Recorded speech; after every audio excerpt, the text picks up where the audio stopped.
Olá, seja muito bem-vindo, seja muito bem-vinda. Para você que ainda não me conhece, meu nome é Marcos Viquesi, eu trabalho com direito previdenciário há quase 20 anos, fui servidor público concursado do INSS por mais de 11 anos, advogo na área também já há algum tempo. Além de tudo isso, eu ministro aulas em pós-graduação, em várias pós-graduações pelo país, também já há bastante tempo, né? Ministro aulas de direito previdenciário, de direito tributário, e saiba que para mim é uma grande alegria hoje adentrar na sua casa, adentrar no seu escritório, para falar desse tema aí que é bastante útil para o advogado previdenciarista, que é o mandado de segurança. Né? Uma ação é um remédio constitucional, uma ação extremamente útil. Deixa eu aqui trocar até para aparecer aqui a nossa apresentação. Está aqui a tela inicial, aqui meu breve currículo.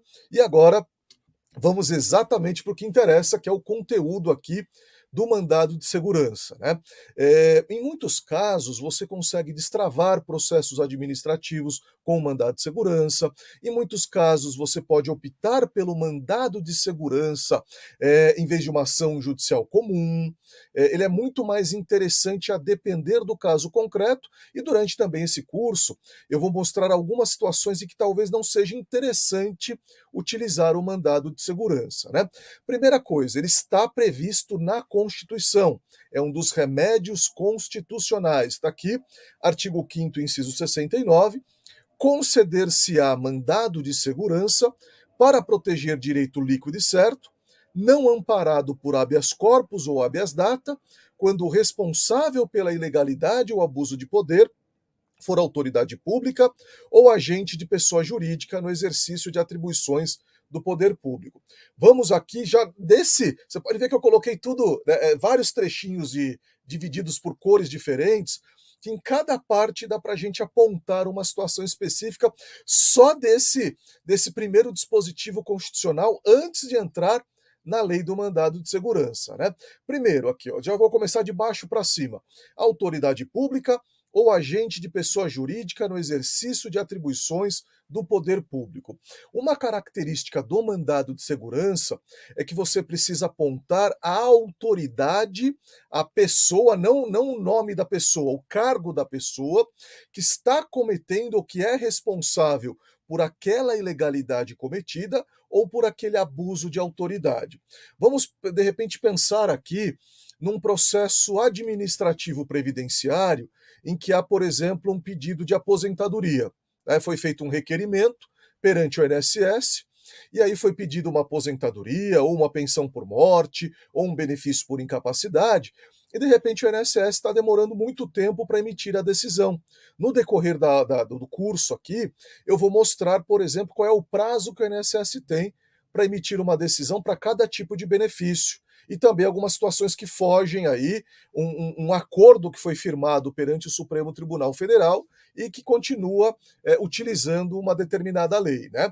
Então, passou um determinado período, de repente você está esperando ali há 6 meses que seja emitida uma decisão por parte do INSS se o pedido de aposentadoria foi concedido ou se o pedido de aposentadoria foi negado, foi indeferido.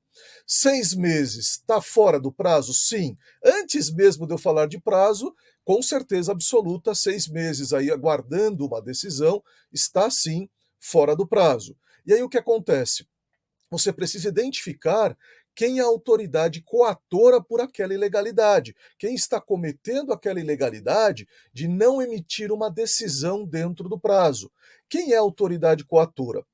Nesse caso aqui, há bastante discussão, dependendo da vara que você der entrada, tem juiz que vai entender que é o gerente da agência, tem juiz que vai entender que é o gerente executivo. Dentro da estrutura do INSS, nós temos o quê? Lá em cima, o presidente do INSS, que fica em Brasília. Abaixo dele, nós temos 5 diretorias. As duas principais para a gente são as diretorias de atendimento e a diretoria aí, no caso, de benefícios. Diretoria de atendimento, diretoria de benefícios. A diretoria de benefícios cuida da parte técnica ali, né? Por exemplo, da normatização na área de benefícios, por exemplo, de cuidar se efetivamente os benefícios estão sendo concedidos de maneira correta, né, a lei está sendo cumprida com relação ao conteúdo das normas, e a diretoria de atendimento ela cuida exatamente dos prazos que o INSS tem, se o atendimento está contento, se a rede de atendimento está de maneira correta, se, por exemplo, o 135 está atendendo de maneira correta, se o meu INSS, o INSS Digital, que são ferramentas utilizadas ali para fazer requerimentos perante o INSS e também para acompanhar esses requerimentos, se estão de maneira correta, se tem a quantidade de serviços suficientes ali. Então, nós temos 5 diretorias abaixo, que ficam em Brasília, nós temos 5 superintendências dentro do INSS. Como é que estão distribuídas essas superintendências? Nós temos a Superintendência Sudeste 1, que ela engloba o estado de São Paulo inteiro. Nós temos a Superintendência Sudeste 2, que engloba todos os outros estados da região Sudeste, engloba então Minas Gerais, Rio de Janeiro e Espírito Santo. E até para, se um dia você tiver que impetrar um mandado de segurança cuja autoridade seja o superintendente da Superintendência Sudeste 2, ela está sediada em Belo Horizonte. Daqui a pouquinho eu vou explicar com relação a aonde você vai impetrar esse mandado de segurança. Então, a sede da Superintendência Sudeste 2 é em Belo Horizonte. Da Sudeste 1, que pega o estado de São Paulo inteiro, é na capital de São Paulo. Nós temos ainda a Superintendência Sul, que engloba os 3 estados da região sul do país, Paraná, Santa Catarina e Rio Grande do Sul, e a sede fica em Florianópolis. Temos a Superintendência Nordeste, que engloba todos os estados da região Nordeste, os 9 estados, e a sede fica em Recife. E temos a Superintendência Norte e Centro-Oeste, uma única superintendência englobando todos os estados de 2 regiões do país, a região Norte e a região Centro-Oeste, e a sede fica em Brasília. Abaixo das superintendências, nós temos as gerências executivas.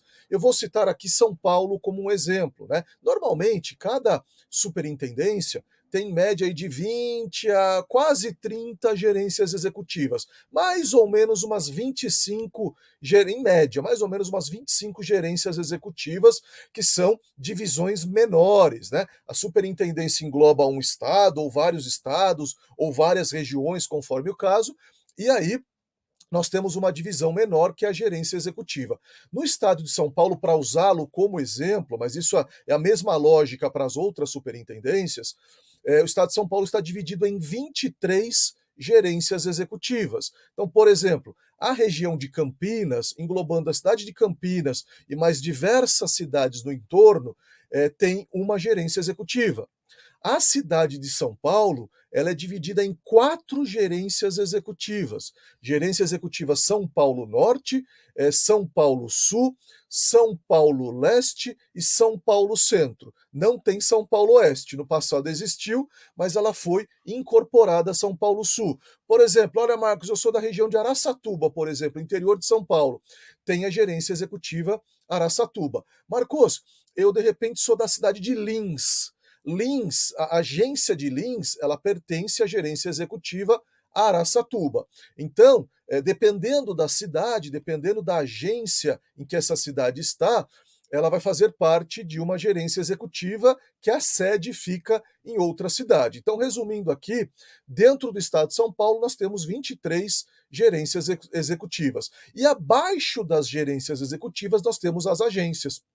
Então, existe uma certa discussão quando você vai, por exemplo, apontar a autoridade coatora responsável por não ter emitido a decisão dentro de um processo administrativo de aposentadoria, de pensão, de benefício por incapacidade, e por aí vai, parte dos magistrados entende que você tem que apontar como autoridade responsável por aquela ilegalidade o gerente executivo e parte entende que é o gerente de agência.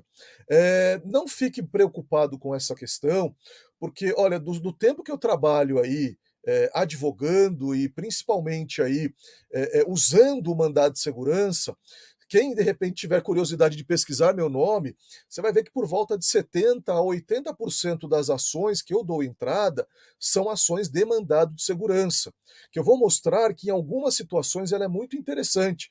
Fazendo um paralelo com uma cirurgia, por exemplo, uma cirurgia no coração. Dependendo da situação, o médico tem que abrir o peito inteiro do paciente.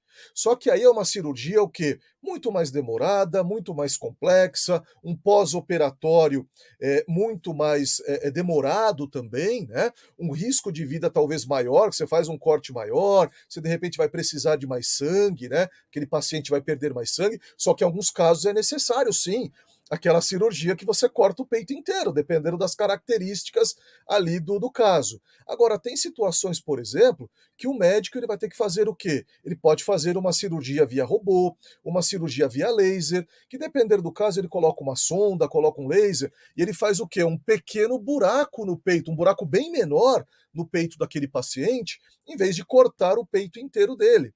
E aí, de repente, vai o robô, vai o laser, vai a tecnologia utilizada, e de repente faz só aquele cortinho específico, arruma ali o que tem que arrumar, e você vai ter o quê? Um custo menor ali, dependendo do caso, você vai ter o quê? Um tempo menor de cirurgia, uma, como é que eu posso dizer aí, até algo mais preciso, né? Você vai ali exatamente no ponto que precisa ser modificado. Você vai ter uma necessidade de um banco de sangue menor, de repente, caso seja necessário, de repente, uma reposição de sangue, né?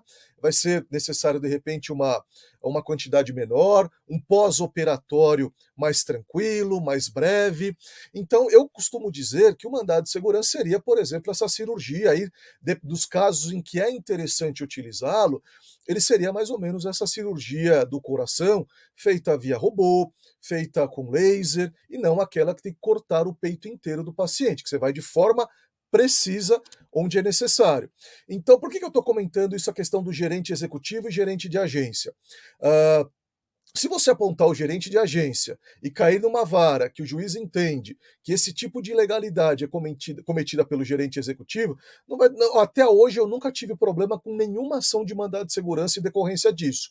Normalmente, o próprio juiz ele já altera a autoridade coatora. Ele vai lá, de repente se apontou o gerente de agência, ele entende que é o gerente executivo, ele mesmo altera e encaminha a peça para o gerente executivo e também o contrário. Se você apontou o gerente executivo, ele entende que é o gerente de agência, ele vai lá e acaba alterando ali entre aspas, o polo passivo, né? Porque aqui é questionável se a autoridade coatora é ou não parte desse polo passivo, ou se ela é somente a autoridade coatora. E daqui a pouco eu vou tratar desse assunto de maneira mais detalhada, né?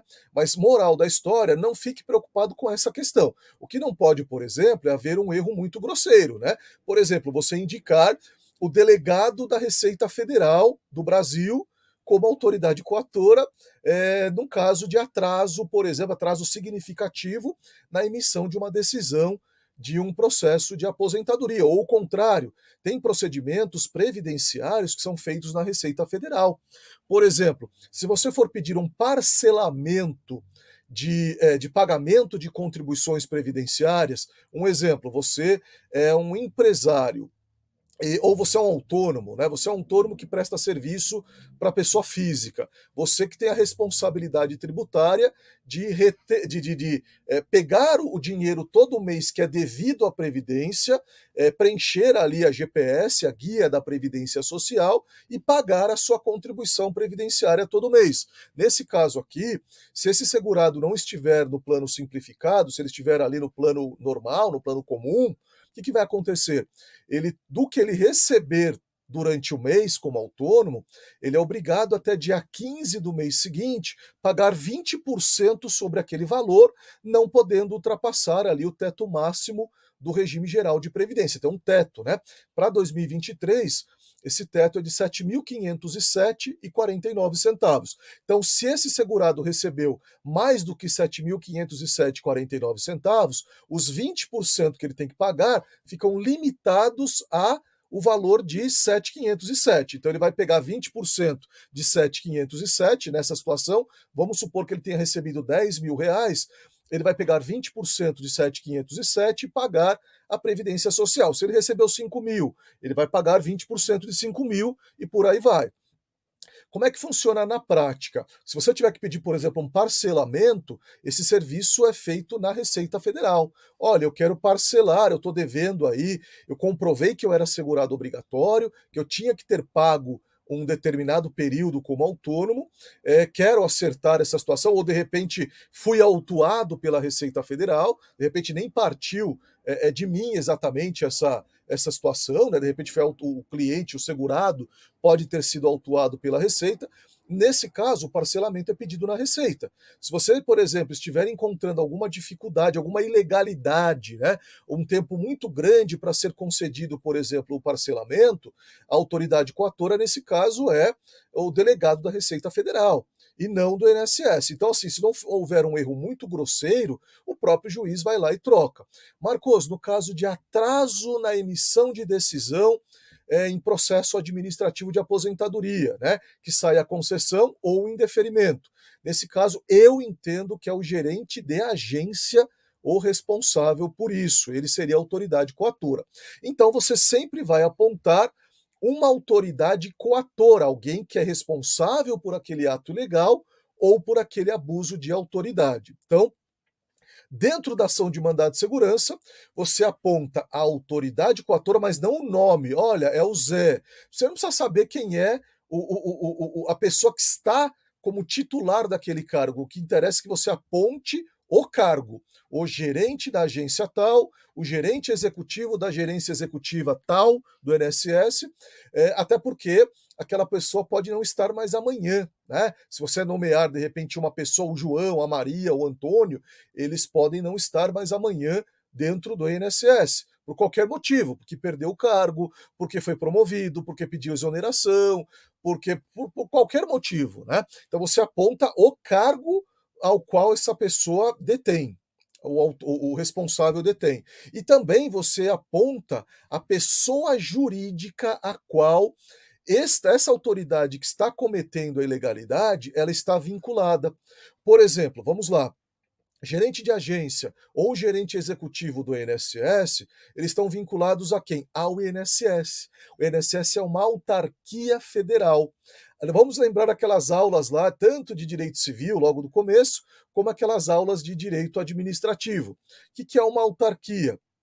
Eu crio uma pessoa jurídica, é o Estado, né, no caso aí a União, eu, por exemplo, crio uma pessoa jurídica com personalidade jurídica própria, que vai ter um número de CNPJ próprio, e aí o que acontece? Não que o número de CNPJ seja o determinante, né? Mas o determinante é ter uma personalidade jurídica própria. Se for feito isso, eu tenho uma pessoa diferente da original criada para cuidar daquele tipo de situação. É o caso do INSS. Não é a União ela criou uma autarquia para cuidar das questões previdenciárias do regime geral de previdência. Então, moral da história, o que acontece aqui? Acontece o seguinte: você vai apontar também a pessoa jurídica a qual aquela autoridade está vinculada. Nesse caso aqui, no polo passivo da ação de mandado de segurança, você vai colocar o INSS. Marcos, você citou agora há pouco, por exemplo, uma questão de parcelamento de contribuição previdenciária perante a Receita Federal. Nesse caso, como é que funciona? É a mesma coisa do caso que você explicou agora, com relação à pessoa jurídica a qual está vinculada? Hum.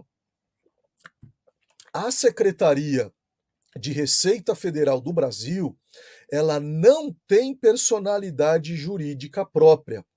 Ela é um órgão de dentro da União.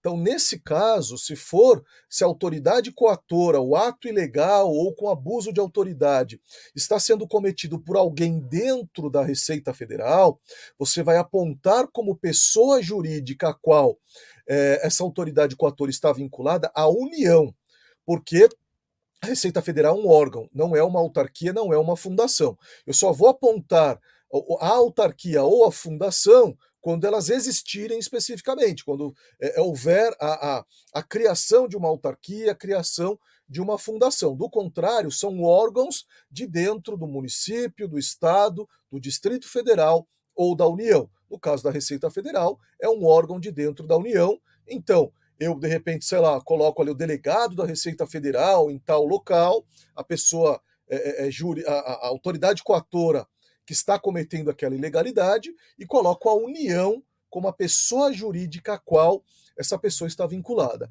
Então, finalizo essa nossa primeira aula, que tem bastante coisa aí reservada para as próximas aulas. Te espero no próximo bloco. Um forte abraço.